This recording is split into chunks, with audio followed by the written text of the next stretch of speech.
Es vairs nezināju, ko darīt. Man bija viss sabrucis pilnīgi dzīvē, un man likās, ka kur man meklēt palīdzību, ko man darīt. Man bija trauksme, veģetīvā distonija, visādas fiziskas jau kaitas, kas man nāca uz āru, bezmiegs un visas tādas lietas. Mans bija pēc šķiršanās, sāka veidoties, ko es gribēju teikt par programmu. Darot, sāk dabiski veidoties un mainīties skatījums un sajūtas. Es uz šo programmu atnācu, es par viņu domāju gadus 2, 3, un šī programma man pacēla no jauna, principā, dzīvē.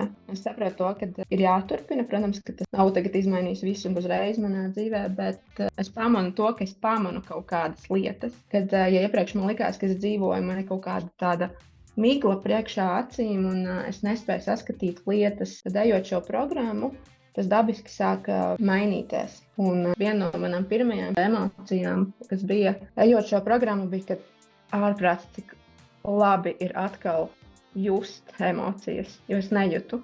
Es neko nejūtu, es biju sevi tā nobloķējusi, ka vieglāk bija vienkārši eksistēt, teiksim tā. Un tas tik ļoti ietekmēja manu dzīvi, ka man vienkārši fiziski sāka trūkt spēka, kaut vai aiziet mājās, traukus nomazgāt, aiziet izdarīt ikdienas šos pienākumus. Visam, kam man pietika, mans spēks bija tā, ka es aizēju, es to izdaru un es eju apakaļ uz dīvānu. Un man likās, ka esmu varoņu darbu izdarījusi.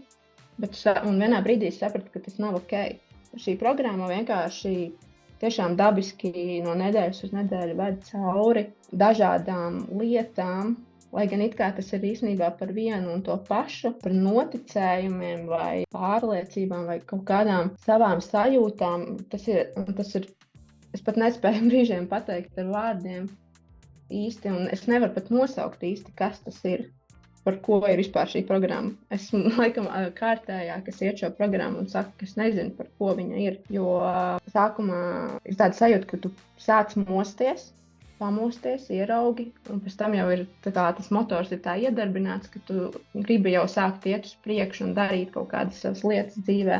Un ir tā, ka man negribas apstāties. Man liekas, ko es darīšu, ka beigsies programma. Bet es zinu, ka ir ko vēl darīt, ir daudz ko darīt. Bet jā, vislielākais ir tas, ka ir tik patīkami just un apkārt man cilvēki. Es īsti nevienam cilvēkam neesmu pateicis, ka es eju šo programmu, ne jau tāpēc, ka es gribu slēpt to, bet tieši tāpēc, ka es gribēju redzēt, vai viņi redzēs izmaiņas manī. Un man cilvēki saka, wow, kaut kas tev ir mainījies. Un tas ir tas, ka es atkal pati gribu būt es pati.